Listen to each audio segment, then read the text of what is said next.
So వివాహము అన్ని విషయములలో ఘనమైనది. Marriage is honourable in all. So చెప్పాడు దేవుడు, చాలా విషయాలు బోధిస్తున్నాడు. స్త్రీ పుట్టాడు, స్త్రీ నుంచి పురుషుడిని తీసుకొచ్చాడు. సో కాబట్టి స్త్రీ కోసం, పురుషుడు కోసం సహాయంగా స్త్రీని తయారు చేశాడు దేవుడు. సో దేవుడు పురుషుడు పుట్టగానే ఒక స్త్రీని ఎక్కడో ఒక దగ్గర తయారు చేస్తాడు, లేకపోతే స్త్రీ పుట్టకంటే ముందే ఒక పురుషుడిని తయారు చేసి పెడతాడు. భార్య భర్తలు వాళ్ళిద్దరిని ఏకం చేసి భార్య భర్తల సంబంధం ద్వారా ఆ దాంపత్య జీవితాన్ని ఆయన మొదలు పెడతాడు. సో ఆయనకు కావలసిన బిడ్డలందరినీ కూడా, ఈ పిల్లలందరినీ కూడా ఈ మ్యారేజ్ కాన్సెప్ట్ ద్వారా, ఈ బంధం ద్వారా దేవుడు ఈ భూలోకాన్ని విస్తరింపచేశాడు. ఇప్పుడు అన్ని దేశాలలో ఇదే జరిగింది. సో ఫలించి అభివృద్ధి చెంది విస్తరించడాన్ని దేవుడు ఆశీర్వదించాడు. సో ఇప్పుడు భూలోకం అంతా నరులతో విస్తరింపజేయడం జరిగింది. సో మ్యారేజ్ల విషయంలో భార్యాభర్తలు ఎంత అన్యోన్యంగా ఉంటే దేవుడికి అంత మహిమ కలుగుతుంటుంది.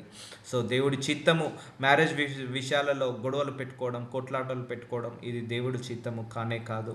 అలాగే భార్య భర్తకు లోబడి ఉండాలి. భర్త భార్యను బానిసలాగా చూడకుండా తనకు ఇవ్వాల్సిన రెస్పెక్ట్ తనకి ఇవ్వాలి. సో అప్పుడే దేవుడికి మహిమ కలుగుతుంటుంది అని దేవుడు చెప్పాడు. So head of the family Christ, after the Christ husband is the head of the family. Husband responsibilities: protect the family, lead the family, provide for family. And wife responsibility: comfort, teach, nurture. And children's love parents, obey parents. This is the hierarchy, this is the roles and responsibilities of every family members in the family.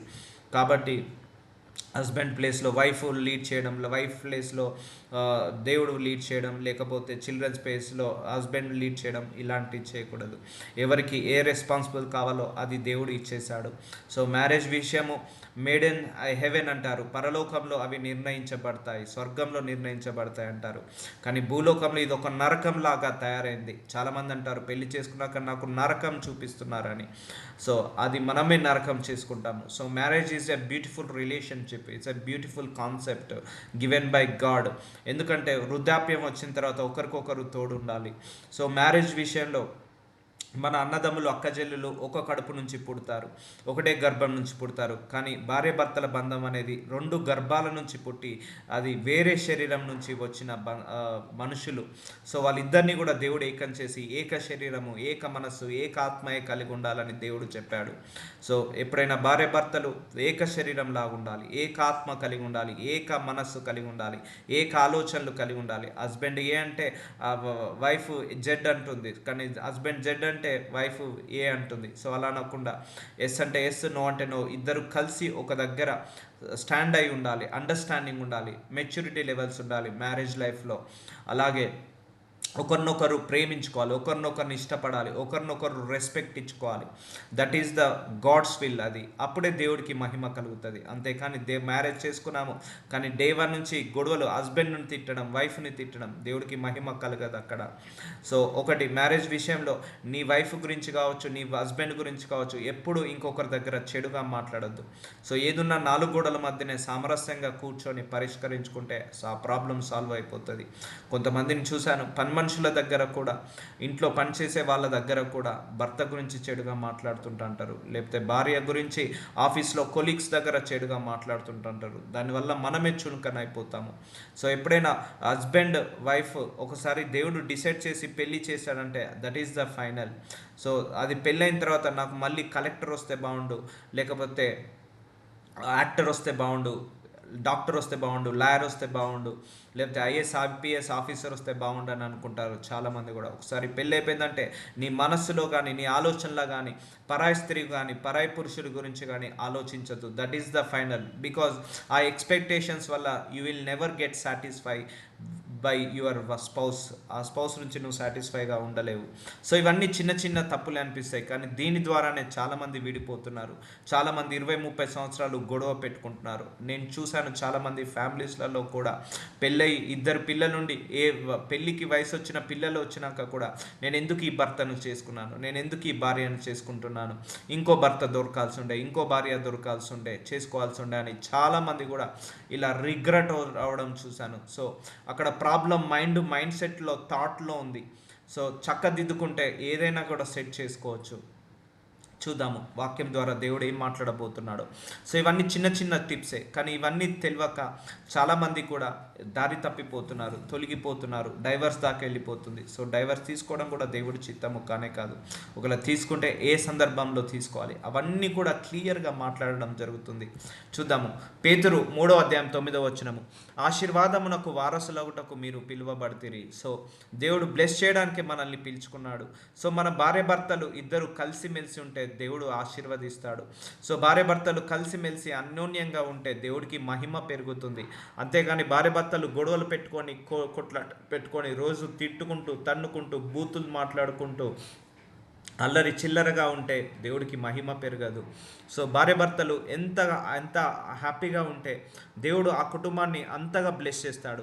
ఆశీర్వాదము వారసులవుటకు మీరు పిలువబడితే కనుక కీడుకి ప్రతికూడు, దూషణకు ప్రతి దూషణ అయినను చేయక దీవించుడి. భార్య భర్తను దీవించాలి, భర్త భార్యను దీవించాలి. కానీ ఇప్పుడు ఏం జరుగుతుంది? భార్య భర్తను శపిస్తుంది, భర్త భార్యను శపిస్తున్నారు.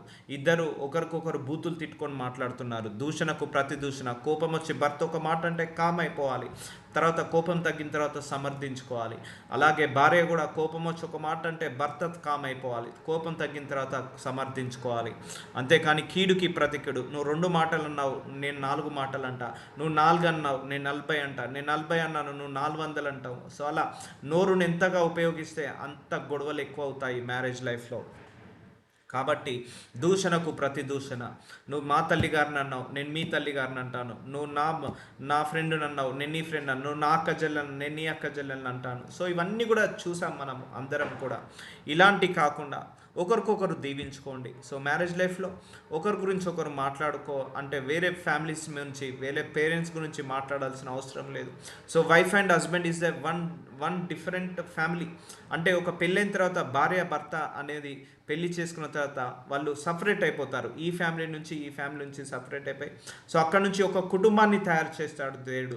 ఆ భార్య భర్తల నుంచి దేవుడు ఒక జనరేషన్స్ని తయారు చేస్తున్నాడు. సో ఇది ఏ మతం వాళ్ళైనా ఏ కులం వారైనా ఇది వర్తిస్తుంది. So not only Christian. So ఇప్పుడు మ్యారేజ్ అనే బంధము ప్రతి వ్యవస్థలో ఉంది, ప్రతి దేశంలో ఉంది, ప్రతి జాతిలో ఉంది, ప్రతి మతంలో ఉంది. సో వాళ్ళ మ్యారేజ్ తర్వాత నుంచి జనరేషన్స్ తయారవుతున్నాయి. కాబట్టి దేవుడి నుంచి అందరూ వచ్చారు, కానీ మతాలు దేవుడు సృష్టించలేదు, అది మనుషులు సృష్టించుకున్నది. కానీ కాన్సెప్ట్ మాత్రం అందరికీ ఒకటే. స్త్రీ పురుషుడు పెళ్లి చేసుకోవాలి, పురుషుడు స్త్రీ పెళ్లి చేసుకోవాలి, పెళ్ళైన తర్వాత పిల్లల్ని కనాలి. సో ఇది అన్ని మతాల వరకు, అన్ని కులాల వరకు, అన్ని వర్గాల వరకు ఇదే వర్తిస్తుంది, నడుస్తుంది కూడా. సో కాబట్టి ఎఫెసీలకు రాసిన 4వ అధ్యాయం 1వ వచనం, కాబట్టి మీరు సమాధానమును బంధము చేత ఆత్మ కలిగించు ఐక్యమును కాపాడుకుండుటయందు. సో సమాధానమును బంధము చేత, సో సమాధాన పడాలి. మీరు సమాధానమును బంధము చేత ఆత్మ కలిగించు ఐక్యమును, సో ఐక్యంగా ఉండాలి. సో బాడీ భర్తలు పెళ్ళైన తర్వాత there are the one body, one soul, ఐక్యంగా ఉండాలి. సో ఒకరినొకరు అర్థం చేసుకోవాలి, అండర్స్టాండింగ్ పెంచుకోవాలి. సో సమాధానమను బంధము చేత సమాధానం ఉండాలి, శాంతి ఉండాలి. కానీ ఇక్కడ ఏమవుతుంది? భార్య భర్తల మధ్య గొడవలు ఉంటున్నాయి, కోట్లాటలు ఉంటున్నాయి, సమాధానం ఉండట్లేదు, శాంతి ఉండట్లేదు.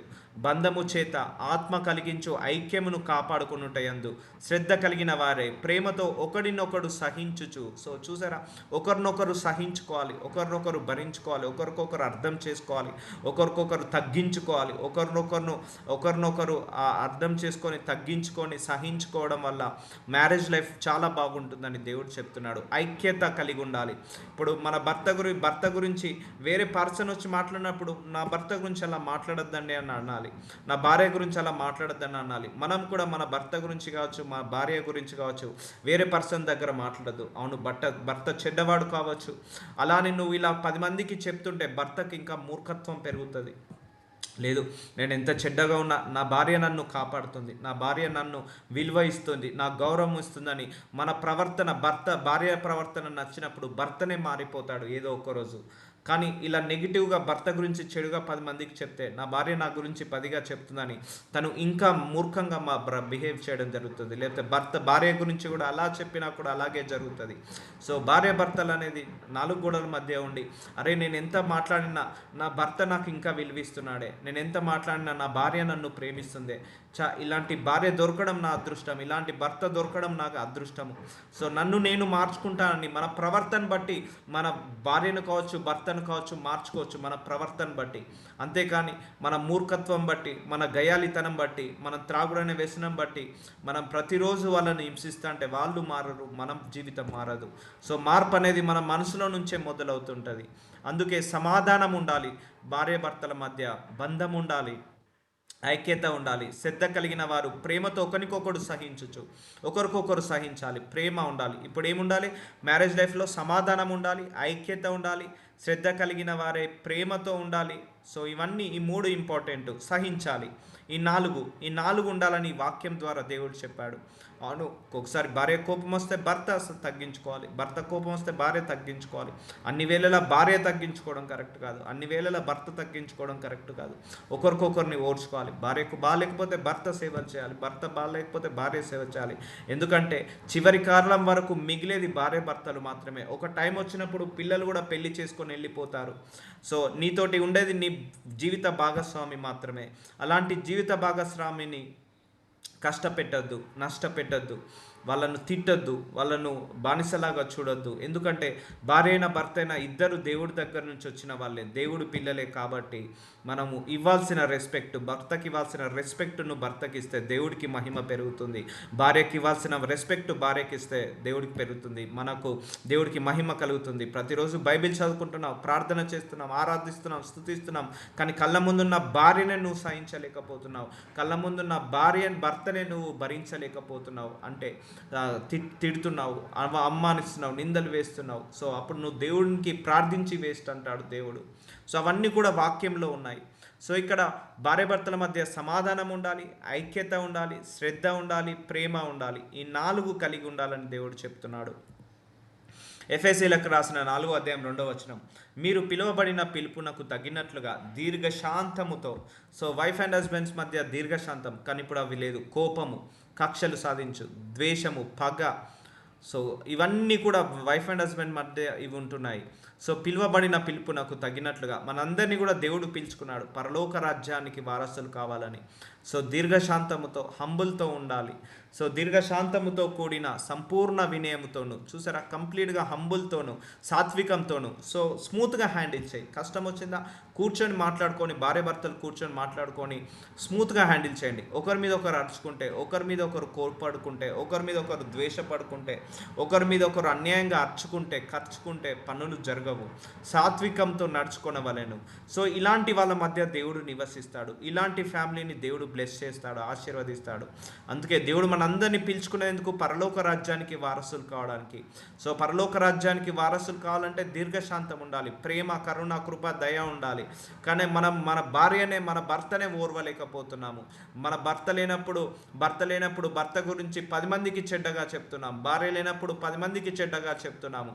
అలాంటప్పుడు మనకు ఆశీర్వాదం ఎలా వస్తుంది? అలాంటప్పుడు మన పిలుపు పరలోకంలో ఉంది కాబట్టి ఆ పిలుపుకు తగ్గినట్లుగా మనము దీర్ఘశాంతంతో ఉండాలి, సంపూర్ణ వినయంతో ఉండాలి, సాత్వికంతో నడుచుకోవాలి, హంబుల్గా జెంటైల్గా, లేకపోతే సాఫ్ట్గా డీల్ చేయాలి, కామ్గా డీల్ చేయాలని చెప్తున్నాడు దేవుడు. ప్రభువును బట్టి ఖైదీనైనను నేను మిమ్మును బతిమిలాడుకొనుచున్నాను. సో దేవుని బట్టి ఇక్కడ బ్రతిమలాడుకుంటున్నాను. ఎందుకంటే marriage life is a very beautiful life. అది మనమే డిజాస్టర్ చేసుకుంటున్నాం, మనమే ఫెయిల్యూర్లోకి వెళ్తున్నాము, అది మనమే ఏమవుతుంది నెగిటివ్ డైరెక్షన్లోకి తీసుకెళ్తున్నాము. ఒకసారి భార్య భర్తలు కూర్చొని ఆలోచించి ప్రాబ్లమ్స్ని సాల్వ్ చేసుకొని మంచి అన్యోన్యంగా కలిసిమెలిసి ఉంటే, ఆ మంచి భవిష్యత్తు పిల్లలకి ఇస్తుంటే దాంట్లో ఉన్న తృప్తి వేరు. అంతేగాని మార్నింగ్ లేచి నైట్ పడుకునేదాకా భార్య కనపడితే భర్తను తిట్టడం, భర్త కనపడితే భార్యను తిట్టడం, ప్రతిరోజు ఈ యొక్క గొడవలతో, కొట్లాటలతో ఉంటే ఆ మ్యారేజ్ లైఫ్ కాస్త నరకంలాగా మారుతుంది. అందుకే ఇక్కడనే నరకం చూడాల్సి వస్తుంది, పరలోకంలో వేరే దగ్గర కాదు. బ్రతుకున్నప్పుడే నరకం అంటే అది మ్యారేజ్ లైఫ్ అని చాలామంది కోటేషన్ ఇస్తారు. అది నీ వే ఆఫ్ థింకింగ్ బట్టి, నీవు హ్యాండిల్ చేసే విధానాన్ని బట్టి ఉంటుంది. ఒకసారి మ్యారేజ్ అయిందంటే ఇటు పేరెంట్స్ అటు పేరెంట్స్ డిస్కనెక్ట్ అయిపోయి వీళ్ళిద్దరిని సపరేట్గా ఉంచి వీళ్ళిద్దరి మధ్య అండర్స్టాండింగ్ వచ్చేలాగా చేయాలి. That is the main important. So మీలో కొంతమందికి చాలా మెచ్యూరిటీ ఉంది, కానీ ఇది ఎందుకు దేవుడు బోధిస్తున్నట్టే మీ పిల్లలకు ఉపయోగపడవచ్చు. మీ పిల్లలకు కూడా ఉపయోగపడవచ్చు. ఒకవేళ మీ పిల్లలకు మ్యారేజ్ చేయాలని ఉంటే ఆ స్త్రీ కానీ పురుషుని కానీ ఒక 21 రోజులు ఫాస్టింగ్ చేపించండి. ఈ వాక్యాలన్నీ కూడా వినిపించండి. అటు వాళ్ళను ఇటు వాళ్ళను. ఫర్ ఎగ్జాంపుల్ మీ కుమార్తెకు వివాహం చూస్తున్నారు. సో మీ కుమార్తె విని బలపడింది, తనకు ఒక ఐడియా వచ్చింది, కానీ వచ్చే అల్లుడికి తెలియదు ఇవన్నీ. సో తను బలపడలేదు. సో తను కూడా విన్నప్పుడు ఇద్దరి మధ్య ఒక అండర్స్టాండింగ్ వస్తుంది, ఇద్దరి మధ్య శాంతి సమాధానం వస్తుంది. లేకపోతే మీ యొక్క కుమారుడికి పెళ్లి సంబంధాలు చూస్తున్నారు, ఈ వాక్యం వినిపించారు, కానీ వచ్చే కోడలికి వినిపించలేదు. సో తనకు తెలియదు ఎలాంటి రిలేషన్ ఉండాలి, దేవుడి చిత్తం ఏంటిదని. సో ఇప్పుడు ఒకవైపు నుంచి బాగుంటే సరిపోదు, అటువైపు నుంచి కూడా బాగుండాలి. రెండు చేతులు కలిస్తేనే చప్పట్లు అవుతాయి. కాబట్టి ఇద్దరు కూడా వాక్యం విని ఇద్దరు కూడా బ్లెస్ కావాలి. అందుకే ఐఎమ్ స్ట్రాంగ్లీ రికమెండింగ్ దట్ మీరు మీ పిల్లలకు పెళ్లి చేసే ముందు ఒక 21 days అటు స్త్రీని ఇటు పురుషుణ్ణి ఎవరైతే వివాహం చేసుకుంటారో వాళ్ళకు ఫాస్టింగ్ ప్రేయర్స్ చేపించండి, ప్యూరిఫై చేపించండి, ఈ వాక్యాలన్నీ కూడా వినిపించండి. ఈ బైబిల్లో ఉన్న వాక్యాలు, దేవుడి యొక్క సృష్టి ఎలా వచ్చింది, భార్య భర్తలను ఎలా సృష్టించాడు, వాళ్ళ బంధం ఎలా వచ్చింది, భార్య భర్తల మధ్య ఏమి ఉండాలి ఏమి ఉండకూడదు, భార్య భర్త దగ్గర ఎలా బిహేవ్ చేయాలి, భర్త భార్య దగ్గర ఎలా బిహేవ్ చేయాలి. I'm strongly recommending this preaching.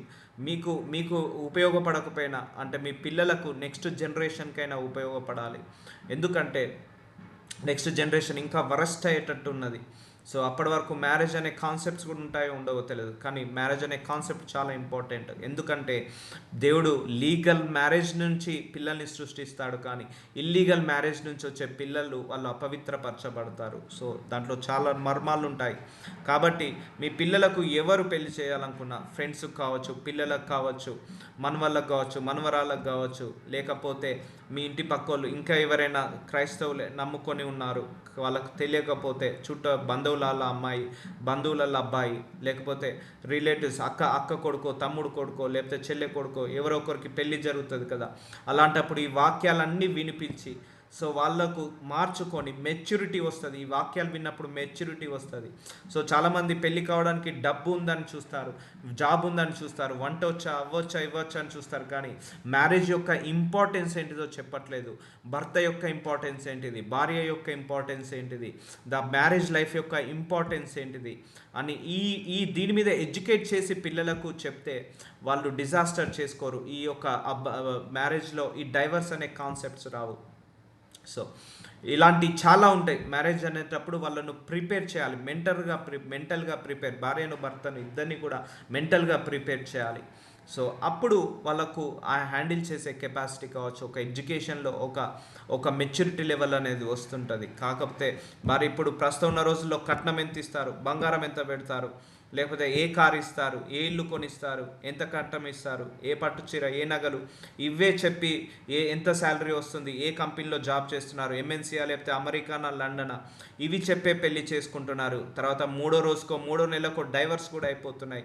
ఎంత ఫాస్ట్గా పెళ్ళిళ్ళు అయిపోతున్నాయో అంత ఫాస్ట్గా డైవర్స్ అయిపోతున్నాయి.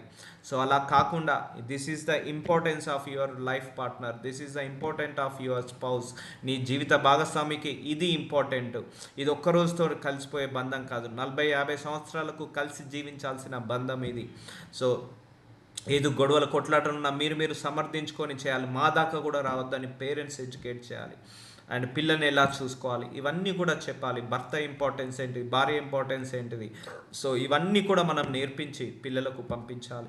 ఎడ్యుకేట్ చేసి పర్ఫెక్ట్ వైఫ్ లాగా, పర్ఫెక్ట్ హస్బెండ్ లాగా మార్చి అప్పుడు పెళ్లి చేసుకోవాలి. ఎందుకంటే పిల్లలు సంతోషంగా ఉంటేనే ఇటువైపు తల్లిదండ్రులు అటువైపు తల్లిదండ్రులు కలిసి ఉండగలుగుతారు, సంతోషంగా ఉండగలుగుతారు.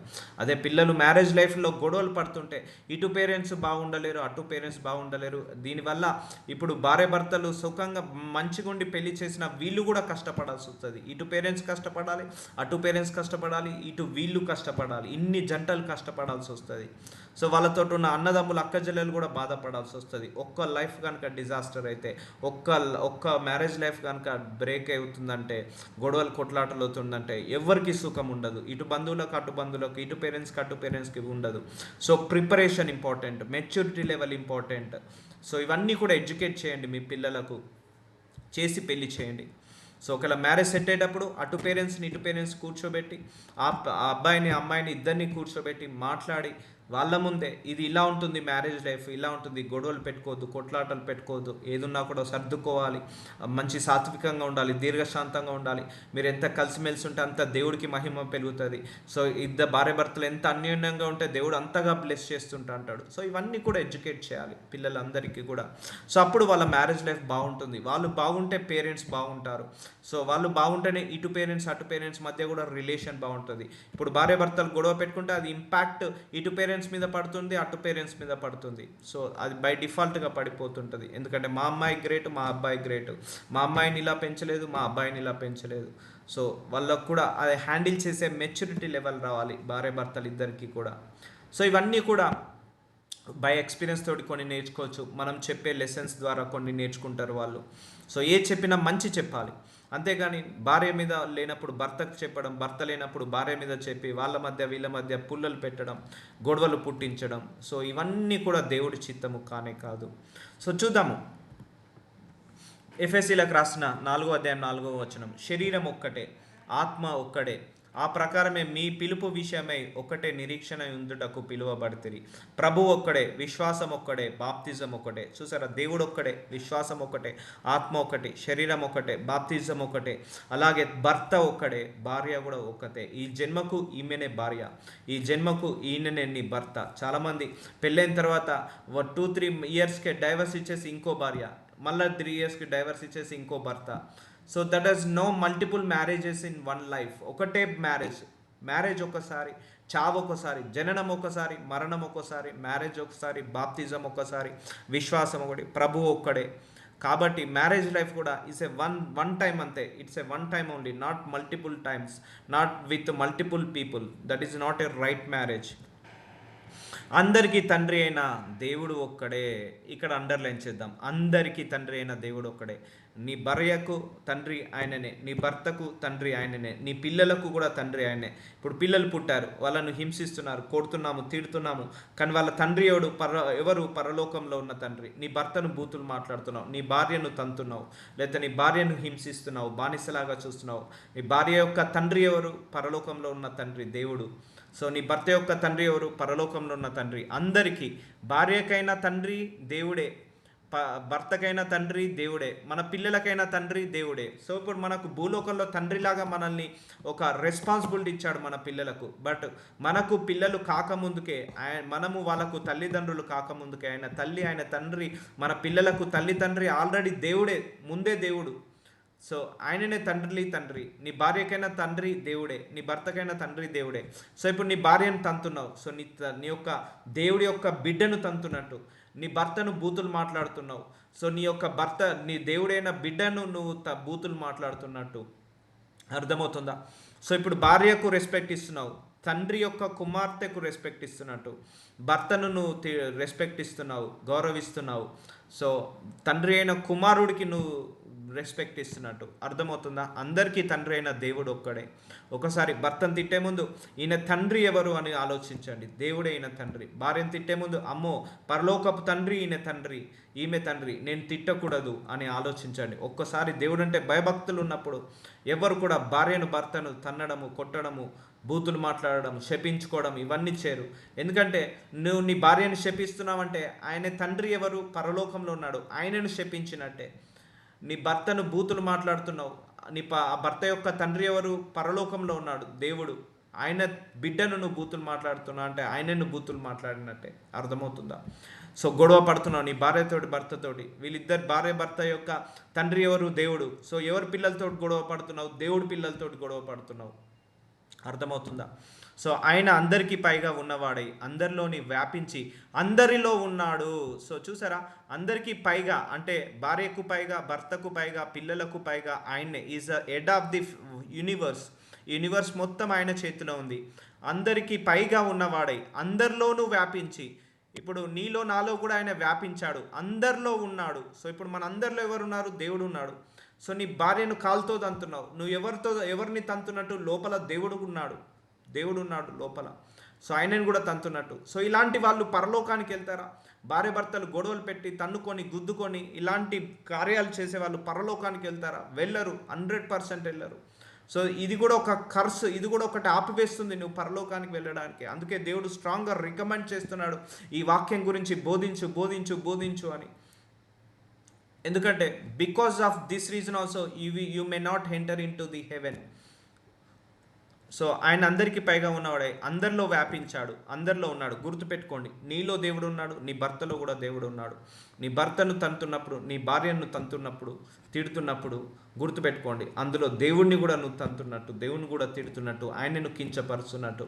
చాలామంది కూడా పెళ్ళైన తర్వాత నువ్వు లావ్ అయ్యావని చాలామంది అబ్బాయిలు డైవర్స్ ఇచ్చారు. పెళ్ళైన తర్వాత నీకు జాబు లేదు, ఉద్యోగం లేదని డైవర్స్ ఇచ్చారు. That's it's not a right. ఒకసారి మ్యారేజ్ అయిపోయిందంటే పాజిటివ్ అయినా నెగిటివ్ అయినా, మంచి అయినా చెడైనా కలిసి సహజీవనం జీవించాలి, దాంపత్య జీవితాన్ని కల్పించాలి. సో ఇద్దరిలోనూ దేవుడే ఉన్నాడు, ఇద్దరు దేవుడి ద్వారానే వచ్చారు. ఇద్దరికి తల్లి ఎవరు, తండ్రి ఎవరు? దేవుడే. కాబట్టి మన పిల్లల్ని ఇచ్చేది కూడా దేవుడే. సో మనము తల్లిదండ్రులను కాకముందుకే దేవుడే వాళ్ళకు ఫస్ట్ తల్లిదండ్రి. అర్థమవుతుందా? అందుకే ఆ పిల్లల్ని కొట్టి తిట్టి మనము చాలామంది కూడా వాళ్ళని కూడా చూసాము. కొంతమంది పిల్లల్ని కూడా శపించిన తల్లిదండ్రులను చూశాను నా జీవితంలో.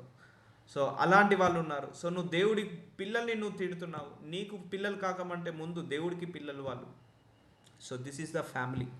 పిల్లలు, భార్య, భర్త, కూతురు, కుమార్తె, this is the one individual family. చక్కదిద్దుకోవాలి, కట్టుకోవాలి. కుటుంబం అనేది కట్టుకోవాలి, దగ్గరుండి కట్టుకోవాలి. అది దేవుడికి ఇష్టం వచ్చినట్టుగా కట్టుకోవాలి, మనకు నచ్చినట్టుగా కాదు. మనం పిల్లల్ని సక్రమంగా పెంచితే దేవుడికి మహిమ పెరుగుతుంది. భార్యకు గౌరవం ఇస్తే దేవుడికి మహిమ పెరుగుతుంది. భర్తకు రెస్పెక్ట్ ఇస్తే దేవుడికి మహిమ పెరుగుతుంది. సో దేవుడి మహిమ కోసం మనము జీవించాలి. మనం ఏ పని చేసినా, పెళ్లి చేసుకున్న దేవుడికి మహిమ కలగాలి, పిల్లల్ని పెంచిన దేవుడి మహిమ కలగాలి, భార్యాభర్తల జీవితం వల్ల కూడా దేవుడికి మహిమ పెరగాలి. అంతేకాని భార్యాభర్తలు కొట్టుకుంటే దేవుడికి మహిమ రాదండి. పిల్లల్ని శపిస్తే దేవుడికి మహిమ రాదండి. పిల్లల్ని హింసిస్తే, భార్యని హింసిస్తే, భర్తని హింసిస్తే, గయాలితనంతో మాట్లాడితే దేవుడికి మహిమ రాదు. ఎప్పుడైతే నీ భర్తకు లోబడతావో, నీ భార్యకు రెస్పెక్ట్ ఇస్తావో, నీ పిల్లల్ని ప్రేమిస్తావో, అప్పుడు దేవుడికి మహిమ పెరుగుతుంది. This is a Christ family అంటారు. మనల్ని చూడగానే వీళ్ళ ఇంట్లో ఇంత శాంతి ఉంది, ఇంత సమాధానం ఉంది, వీళ్ళ ఇంట్లో క్రీస్తు ఉన్నాడా అని అనుకోవాలి. సో అలాంటి జీవితము ఫ్యామిలీలో ఉండాలి. సో అప్పుడు ఆ లైఫ్ని చాలా బాగుంటుంది. అలాంటి లైఫ్ చాలా చాలా బాగుంటుంది. సో అంత మన మైండ్లోనే ఉంది, మన మైండ్ సెట్లోనే ఉంది. మళ్ళీ తర్వాత మనం దేవుణ్ణి అంటాం, నాకు ఇలాంటి భర్త ఇచ్చినవేంది ప్రభువా, నాకు ఇలాంటి భార్యని ఇచ్చినవేం ప్రభువా. ఈ ప్రపంచంలో మన మైండ్ సెట్ తగ్గట్టు దేవుడు సృష్టిస్తాడు, తెలుసా అండి? ఇప్పుడు ఆదాంని సృష్టించిన తర్వాత ఆదాంకి తగ్గట్టుగా హవ్వాని సృష్టించాడు దేవుడు. సో ఒక పురుషుడు పుట్టిన తర్వాత స్త్రీని తయారు చేసే ముందు, సో దేవుడు ఆ పురుషుడికి అనుగుణంగా ఒక స్త్రీని తయారు చేస్తాడు, అనుకూలంగా ఒక స్త్రీని తయారు చేస్తాడు. అందుకే చాలామంది మనం చూడగానే అరే ఈ జంట మేడ్ ఫర్ ఈచ్ అదర్ అంటాము చాలామంది కూడా. ఎస్, గాడ్ అట్లా ప్రిపేర్ చేస్తాడు. ఆ భర్త తగ్గట్టు భార్య, భార్యకు తగ్గట్టు భర్త, ఆ హైట్ కావచ్చు, ఆ వెయిట్ కావచ్చు, ఆ కలర్ కావచ్చు, ఆ క్యారెక్టర్ కావచ్చు. అరే వీళ్ళిద్దరు అన్యోన్యంగా ఉన్నారు, వీళ్ళు మేడ్ ఫర్ ఈచ్ అదర్ అంటాం మనందరం కూడా. సో దేవుడు అలా తయారు చేస్తాడు. భర్త పుట్టగానే భర్తలో నుంచి కొన్ని గుణాలు తీసేసి ఆ భార్య గర్భంలో ఉన్నప్పుడు ఆ గుణాలను వేసేస్తాడు. ఆ తల్లిదండ్రులు ఏదో ఒక రోజు పెళ్లి చేయాలనే కదా వీళ్ళిద్దరిని జాగ్రత్తగా పెంచి ఒకరికి జతకపరుస్తారు. కానీ ఇప్పుడు ఏం జరుగుతుంది? ఏ తల్లిదండ్రులు అయితే పెళ్లి చేస్తున్నారో అదే తల్లిదండ్రులు గొడవలు పడి మా అబ్బాయి ఇట్లా కాదు, మా అమ్మాయి ఇట్లా కాదని ఆ తల్లిదండ్రులే విడదీస్తున్నారు. ఎవరైతే పెళ్లి చేస్తున్నారో వాళ్ళే విడదీస్తున్నారు. అందుకే చెప్పుడు మాటలు వినొద్దు. మ్యారేజ్ లైఫ్లో భార్య భర్త అనేది ఒక యూనిట్, ఒక ఎంటిటీ, అంటే ఒక సపరేట్ వరల్డ్. వాళ్ళిద్దరూ కలిసి ఒక సపరేట్ కుటుంబము, వాళ్ళిద్దరూ కలిస్తే ఒక సపరేట్ వరల్డ్ని క్రియేట్ చేయొచ్చు ఒక భార్య భర్తలు కలిసి. సో అలాంటప్పుడు ఇద్దరు ఫ్యామిలీస్ వాళ్ళు ఇన్వాల్వ్ అయిపోయి చెప్పుడు మాటలు విని నీ భర్త ఇలాంటోడు, నీ భార్య ఇలాంటోడు అని చెప్పుడు మాటలు పెట్టి పెట్టి పెట్టి వాళ్ళను డైవర్స్ గొడవలు పట్టుకునేదాకా చేస్తున్నారు. So that is not right. అయితే మనలో ప్రతి వాణిని క్రీస్తు అనుగ్రహించు వరము యొక్క పరిమాణము చొప్పున కృప ఇయ్యబడేను. సో దేవుడు మనకు కృపనిచ్చాడు. ఆ కృపను మన పిల్లల మీద చూపించాలి, మన జీవిత భాగస్వామి మీద కూడా చూపించాలి. కృప, కనికరము, ఇవన్నీ దేవుడు మనకి ఇచ్చాడు. 30వ వచనము, ఎఫెసీలకు రాసిన 4వ అధ్యాయం 30వ వచనం, దేవుని పరిశుద్ధాత్మను దుఃఖపరచకుడి. సో నీ లోపల పరిశుద్ధాత్మ ఉంది, మర్చిపోవద్దు. నీ భార్యను అరుస్తున్నావు, తంతున్నావు, లేకపోతే హింసిస్తున్నావు. నీ భర్తను తిడుతున్నావు, లేకపోతే హింసిస్తున్నావు, గయాలితనంగా మారుస్తున్నావు. నీ లోపల ఉన్న ఆత్మ సంతోషపడదు, దుఃఖపడుస్తుంది. విమోచన దినం వరకు ఆయన మీరు మీ అందు ముద్రింపబడి ఉన్నారు. మన లోపల ముద్రించబడి ఉన్నాడట పరిశుద్ధాత్మ. అందుకే మన క్రియలు తెలుసు పరిశుద్ధాత్మకు, మన ఆలోచనలు తెలుసు, మన తలంపులు తెలుసు, మన హృదయం తెలుసు, అన్నీ తెలుసు పరిశుద్ధాత్మ దేవుడికి. అయితే ఏం చేయాలి? సమస్తమైన ద్వేషము, సో భార్య భర్తను ద్వేషించడం, భర్త భార్యను ద్వేషించడం, హేట్రెడ్ తీసేయాలి. భార్య భర్తలు పిల్లల్ని ద్వేషించడం, పిల్లలు భార్య భర్తలను ద్వేషించడం, హేట్రెడ్ తీసేయాలి. కోపం తీసేయాలి. క్రోధము, అల్లరి, దూషణ, భార్య భర్తను దూషించడం, భర్త భార్యను దూషించడం, విమర్శించుకోవడం, నువ్వు ఇలాంటోడివి, నువ్వు ఇలాంటి దానివి, నువ్వు ఇలాంటి దానివి, నువ్వు ఇలాంటోడివి, నువ్వు అలాంటోడివి, నువ్వు ఇలాంటి దానివి. సో ఇలాంటి దూషణలు, ఒకరికొకరు ఇన్సల్ట్ చేసుకోవడం, ద్వేషం ఉండకూడదు భార్య భర్తల మధ్య, కోపం ఉండకూడదు, క్రోధం ఉండకూడదు, అల్లరి ఉండకూడదు, దూషణ ఉండకూడదు. సకలమైన దుష్టత్వము మీరు విసర్జించుడి. భార్య భర్తల మధ్య నుంచి వెళ్ళిపోవాలి, రిలీజ్ కావాలి. పగబట్టడం, ప్రతీకారం తీర్చడం, నన్ను చులకన చేసి మాట్లాడింది, నన్ను తక్కువ చేసి మాట్లాడింది, లేకపోతే నాకు రెస్పెక్ట్ ఇవ్వలేదు, లేకపోతే నాకు అన్నం వండి పెట్టట్లేదు, లేకపోతే నా కూరలో ఉప్పు తక్కువ వేసింది. సో దూషణ, ద్వేషించడం, పగబట్టడం. మీ నాన్న ఇలా అన్నాడు, మా అమ్మ ఇలా అంది, మీ అక్క ఇలా అన్నాడు, మీ చెల్లి ఇలా అన్నాడు, నువ్వు ఇలా చూసావు, నువ్వు అలా చూసావు, ఇవన్నీ జరుగుతున్నాయి లోకంలో. ఈ ద్వేషాన్ని తీసేసుకోండి మ్యారేజ్ లైఫ్లో. కోపాన్ని తీసేసుకోండి. క్రోధము, పగబట్టి ఏమవుతున్నారు? డైవర్స్ దాకా వెళ్ళిపోతున్నాయి, కోర్టుకు వెళ్తున్నాయి. ఇంట్లో ఉండాల్సిన గుట్టు చప్పు 4 గోడలు ఉండాల్సిన జీవితము కోర్టు మెట్ల దాకా ఎక్కుతున్నాయి. దాంట్లో ఏంటిది? రివెంజ్. ద్వేషం వల్ల, కోపం వల్ల, క్రోధం వల్ల పగ తీర్చుకోవడం జరుగుతుంది. వేసి కోర్టులో వెళ్ళి డైవర్స్ దాకా వెళ్ళిపోతున్నాయి. సకల దుష్టత్వము మీరు విసర్జించుడి. మ్యారేజ్ లైఫ్లో ఇవన్నీ ఉండకూడదు, రిలీజ్ చేయాలి. ప్రేమ, శాంతి, సమాధానము, అండర్స్టాండింగ్, మెచ్యూరిటీ లెవెల్స్, ఇలాంటి అన్ని మ్యారేజ్ లైఫ్లో ఉండాలి అని దేవుడు కోరుకుంటున్నాడు. అప్పుడు దేవుడి చిత్తానుసారమైన మ్యారేజ్. అందుకే ఏ మ్యారేజ్ లైఫ్లో కూడా ద్వేషాన్ని తీసేసుకోండి. భార్య మీద ద్వేషాన్ని తీసేసుకోండి, భర్త మీద ద్వేషాన్ని తీసేసుకోండి, కోపాన్ని తీసేసేయండి. భర్త మీద, భార్య మీద దుష్టత్వంని అన్నిటిని విసర్జించండి. సో వినయంగా ఉండండి, సమాధానంగా ఉండండి, శాంతిగా ఉండండి అని దేవుడు కోరుకుంటున్నాడు. ఒకని ఎడల ఒకడు దయ కలిగి కరుణా హృదయులై. చూసారా? ఒకరి మీద ఒకరు దయ కలిగి ఉండాలి, మెర్సిఫుల్గా ఉండాలి. తనకు జ్వరం వచ్చిందా? ఆ మంచి పని అయింది, జ్వరం వచ్చింది. తనకు ఉద్యోగంలో మేనేజర్ తిట్టాడా? మంచిగా అయింది, మేనేజర్ తిట్టిండు. నన్ను తిట్టాడు కదా, ఇక నిన్ను కూడా తిట్టిండు, మంచిగా అయింది. సో ఒకరి మీద ఒకరు దయ కలిగి ఉండాలి. అయ్యో నా భర్తకి ఇలా జరిగిందే, అయ్యో నా భార్యకి ఇలా జరిగిందే. సో ఒకరి మీద ఒకరు దయ కలిగి కరుణా హృదయులై, అంటే మంచి హార్ట్. కరుణ అంటే మెర్సిఫుల్గా ఉండాలి. హృదయం నిండా మెర్సీతో ఉండాలి. నీ భార్య, నీ భర్త. సో నీ సర్వాధికారం నీ భార్య మీద, సర్వాధికారం నీ భర్త మీద ఉండాలి. ఈవెన్ మీ పేరెంట్స్ మీ హస్బెండ్ అన్నా కూడా, ఇతను నా హస్బెండ్ నువ్వు అనాల్సిన అవసరం లేదు. She is my husband. ఒకవేళ అత్తగారు, మామగారు, ఒకవేళ కోడలు ఏమని అన్నా కూడా she is my wife, you should not speak అని అనాలి. ఎందుకంటే వైఫ్ హస్బెండ్ని ప్రొటెక్ట్ చేయాలి, హస్బెండ్ వైఫ్ని ప్రొటెక్ట్ చేయాలి, వాళ్ళ సొంత పేరెంట్స్ నుంచి అయినా కూడా. లేదు, వీళ్ళే పొద్దున్న లేసి ఫోన్లు చేసి నా భర్త ఇలాంటోడు, నా భార్య ఇలాంటిదని ఫోన్లు చేసి వాళ్ళను రెచ్చగొట్టి 4 మాటలు ఇంకా కోడల మీద అటాక్ అయ్యేటట్టు అత్తగారిని రెచ్చగొట్టడం, లేకపోతే వాళ్ళు అటాక్ అయ్యేటట్టు అల్లుడి మీద రెచ్చగొట్టడం జరుగుతుంది. So that is not right. ఎందుకంటే ఆ భార్యను భర్తను జతపరిచేది ఎవరు? దేవుడే జతపరిచాడు. మనం అనుకుంటాం మనుషులం మనం పెళ్లి చేశామని. కాదు, మనం పుట్టక ముందుకే దేవుడు భార్యను భర్తను సృష్టించి వాళ్ళు అక్కడ ఊర్లో ఒకరిని, ఈ ఊర్లో ఒకరిని, ఒక ఏజ్ వచ్చిన తర్వాత మ్యారేజ్ ద్వారా ఇద్దరిని ఏకం చేసేది దేవుడే. మనందరం కూడా నామమాత్రులమే. సో దేవుడు చిత్త ప్రకారమే ఆయన అందరినీ కలుపుతూ అంటాడు. ఒక సమయం వచ్చినప్పుడు ఫారెన్లో పుడితే అక్కడికి తీసుకెళ్ళి అక్కడ లవ్ చేసి పెళ్లి చేసుకున్న వాళ్ళు ఉన్నారు చాలామంది. ఇక్కడ మన దేశంలో కూడా ఒక రాష్ట్రంలో ఉన్న వాళ్ళు ఇంకో రాష్ట్రంలో ఉన్న వాళ్ళు పెళ్లి చేసుకున్న వాళ్ళు ఉన్నారు. టైం వచ్చినప్పుడు అలా కలిపేస్తాడు దేవుడు. సో అంతా దేవుడి యొక్క సూత్రధార, దేవుడి యొక్క పాత్ర అనేది అంతా కూడా. సో మనుషులు మేము చూసి పెళ్లి చేసాం. మనం ఇక్కడ భూలోకంలో పెళ్లి చేయడానికంటే ముందే పరలోకంలో అవి నిర్ణయించబడ్డాయి, పరలోకంలో అవి రాయబడ్డాయి. సో అందుకే టైం వచ్చినప్పుడు ఇద్దరు కలిసిపోతారు, ఒక సమయం వచ్చినప్పుడు. సో కాబట్టి ఒకరి మీద ఒకరు దయ కలిగి కరుణాహృదలై క్రీస్తునందు దేవుడు మిమ్మల్ని క్షమించిన ప్రకారము ఒకరినొకరు మీరు క్షమించుడి. భార్య భర్తలు క్షమించుకోవాలి, ఒకరికొకరు క్షమించుకోవాలి, ద్వేషించుకోకూడదు. అన్ఫర్గివ్నెస్ ఆట 20 సంవత్సరాల క్రితము మీ నాన్న ఇలా అన్నాడు, నువ్వు ఇలా అన్నావు, నువ్వు మొన్న నాకు ఇది ఇలా చేసావు, మొన్న నాకు అది చేయలేదు, ఇది చేసి పెట్టలేదు. సో ద్వేషించుకోవద్దు, క్షమించుకోండి, ఒకరికొకరు క్షమించుకోండి భార్య భర్తలు. ఎందుకు? దేవుడు మిమ్మల్ని క్షమించిన ప్రకారం, దేవుడు మనల్ని క్షమించాడు కదా. ఇప్పుడు నువ్వు అడుగుతున్నావు, దేవా నన్ను క్షమించు అంటున్నావు, కానీ నీ భర్తను క్షమించలేకపోతున్నావు, నీ భార్యను క్షమించలేకపోతున్నావు. దేవుడు క్షమించలేడు. నువ్వు ఎప్పుడైతే నీ భర్తను నీ భార్యను క్షమిస్తావో అప్పుడు ఆయన కూడా క్షమిస్తాడు. అందుకే దేవుడు మనందరినీ క్షమించేశాడు. ఎందుకు? మనం ఏమైనా పర్ఫెక్టా? మన దాంట్లో తప్పులు ఉన్నాయి, 100 తప్పులు ఉన్నాయి, 1000 తప్పులు ఉన్నాయి, అయినా కూడా దేవుడు మనల్ని క్షమించాడే. అలాంటప్పుడు నీ భార్య దాంట్లో ఎందుకు తప్పులు చూస్తున్నావు? నీ భర్త దాంట్లో ఎందుకు తప్పులు చూస్తున్నావు? So nobody is perfect in the world. మనము పర్ఫెక్ట్ కాము, కానీ మన భార్య పర్ఫెక్ట్గా ఉండాలి, మన భర్త పర్ఫెక్ట్గా ఉండాలని అనుకుంటాము. But nobody is perfect in the world. క్షమించండి. సో మ్యారేజ్ లైఫ్లో ఇంకోటి ఏముండమంటున్నాడు? క్షమించిన గుణము, క్షమించే హృదయం ఉండాలి. ఫర్గివ్నెస్ చాలా చాలా ఇంపార్టెంట్. ఫర్గివ్నెస్ లేకపోతే ఏమవుతుందో తెలుసా? హేట్రెడ్ పెరుగుతుంది, ద్వేషం పెరుగుతుంది, పగ పెరుగుతుంది, దానివల్ల ఎక్కడికో వెళ్ళిపోతాయి. సో గతంలో 10 సంవత్సరాల క్రితం జరిగిన ఇప్పుడు ఎందుకు తలుచుకొని తిట్టడం? భార్యను తిట్టడం ఎందుకు? భర్తను తిట్టడం ఎందుకు? చాలామందికి అది ఒక అలవాటు. నీ భార్య, మీ అమ్మ ఇట్లా, మీ నాన్న అట్లా, మీ అన్న అట్లా, మీ అక్క ఇట్లా, మీ చెల్లి ఇట్లా. సో ఫర్గివ్లెస్ చేయరు. వాళ్ళు 10 సంవత్సరాలు 20 సంవత్సరాల నుంచి అదే క్యాసెట్, పొద్దున్న లేస్తే అదే క్యాసెట్. ఇటు భార్యకు సుఖం లేకుండా, భర్తకు సుఖం లేకుండా నరకం చూపిస్తారు చాలామంది కూడా. So that is not right. So దేవుడు ఎలాగైతే క్షమించాడో భార్య భర్తలు కూడా ఒకరికొకరు క్షమించుకోండి. ఫర్గివ్నెస్.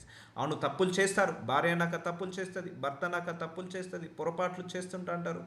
సో క్షమించుకోండి, అప్పటికప్పుడు సర్దుకొని ముందడికి జీవితాన్ని ముందడికి నడిపించుకోవాలి.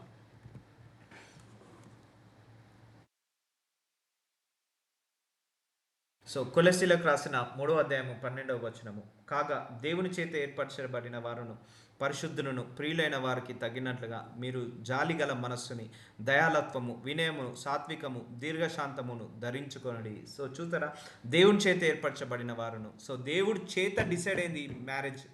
అనుకుంటాము, మా అమ్మ చూసింది మ్యారేజ్, మా అన్న తీసింది, మా మామ చూసి పెళ్లి చేశాడు, మా ఫ్రెండ్ చూసి పెళ్లి చేశాడు. ఇది కాదు, దేవుడే పెళ్లి చేశాడు. దేవుని చేత ఏర్పరచబడిన వారును పరిశుద్ధులను ప్రియములైన వారికి తగినట్లుగా మనందరినీ పరలోక నిర్ధానాన్ని దేవుడు పిలిచాడు. మనందరం పరిశుద్ధులుగా పవిత్రులుగా ఉండాలి. మీరు జాలిగల మనస్సుని. సో భార్య మీద జాలిపడండి, భర్త మీద జాలిపడండి. భర్తకు కష్టం వచ్చినప్పుడు భార్య సపోర్ట్గా ఉండండి. ఏమవుతుందిలే, ఆయన కష్టపడతాడు, పడని అన్న వదిలేయద్దు. సో భార్య ఎక్కువ హెల్త్ బాగాలేనప్పుడు ఏమవుతుంది, ఊకి హెల్త్ బాగాలేదంటది. సో మనస్సు, జాలి కలిగే మనస్సు, దయాలత్వము, వినయము, సాత్వికము, దీర్ఘశాంతమును ధరించుకోండి. సో ఈ మ్యారేజ్ లైఫ్లో ఇవన్నీ ఇంపార్టెంట్. సో మీ పిల్లలకు అందుకే చెప్తున్నా, ఈ వాక్యాలు చూపించండి మీ పిల్లలకి. బిఫోర్ మ్యారేజ్ 21 days ఫాస్టింగ్ చేపించి ఈ పిల్లలందరికీ కూడా ఈ మెసేజ్లు వినిపించండి. సో మ్యారేజ్ లైఫ్లో జాలి మనస్సు ఉండాలట, దయాలత్వం ఉండాలట, వినయము, హంబుల్ హార్ట్ ఉండాలట, సాత్వికము, జెంటైల్గా హ్యాండిల్ చేయాలి, స్మూత్గా హ్యాండిల్ చేయాలి, దీర్ఘశాంతము ధరించుకోవాలి. సో ఇవన్నీ కూడా విపన్స్, మ్యారేజ్ లైఫ్కి ఒక ఇవి ఎక్విప్మెంట్స్ అంటే. కానీ మన ఫ్రిడ్జ్, వాషింగ్ మిషన్, కట్నము, కారు, బంగ్లా, లేకపోతే పట్టు చీర, package, 20 lakhs package, 30 lakhs package, software engineer, business, US UK trip. So ఇవి జరుగుతుంటాయి, కానీ మ్యారేజ్ లైఫ్లో అవి కాదు ఇంపార్టెంట్. ప్రేమ, కరుణ, దయాలత్వము, జాలిగల మనస్సు, సాత్వికము, దీర్ఘశాంతము, ఒకరి మీద ఒకరు క్షమించుకునే హృదయం. So these all are the weapon, these all are the properties, I can say properties. ఇవన్నీ ఆస్తులు లాంటి మ్యారేజ్ లైఫ్కి. సో వీటిని ఉపయోగించుకోండి, వీటిలో డెవలప్ చేసుకోండి అని దేవుడు చెప్తున్నాడు. 35. So we'll continue tomorrow. Lord Jesus, I'm really happy to listen these words, my Lord. అయ్యా, చాలా గొప్ప సర్మని నాయన. ఇవి నిజంగా ఫాలో అయితే అందరూ కూడా మ్యారేజ్ లైఫ్లో హ్యాపీనెస్ని చూస్తారు, సక్సెస్ని, విక్టరీని చూస్తారు, ఆ మ్యారేజ్ లైఫ్లో గొప్పతనాన్ని చూస్తారయ్యా. ఇవి తెలుసుకోక ఈ లోకం అంతా కూడా ఒక రాంగ్ డైరెక్షన్లోకి వెళ్తుంది ఆయన. ఈ వాక్యము నేను మనస్ఫూర్తిగా కోరుకుంటున్నాను, సర్వ సృష్టికి ఈ వాక్యం వెళ్ళాలయ్యా. అయ్యా, ఏ ఇంట్లో గొడవలు ఉన్నాయో, అది ఏ కులం వారైనా, ఏ మతం వారైనా, ఈ వాక్యం విని మారు మనస్సు పొందుకోవాలి, వాళ్ళ కుటుంబాన్ని తిరిగి కట్టుకోవాలి, అలాగే వాళ్ళు బలపడాలి, మ్యారేజ్ విషయంలో బలపడాలి, అలాగే డైవర్స్ క్యాన్సల్ కావాలని మనస్ఫూర్తిగా మిమ్మల్ని ప్రార్థిస్తున్నాను తండ్రి. నా ప్రార్థన మీరు విన్నందుకు, ఆ ప్రార్థనకు శాంతి సమాధానాన్ని ఇచ్చినందుకు వందనాలు తండ్రి. I thank you so much for your mercy. I thank you so much, answer for all my prayers, I pray. Amen.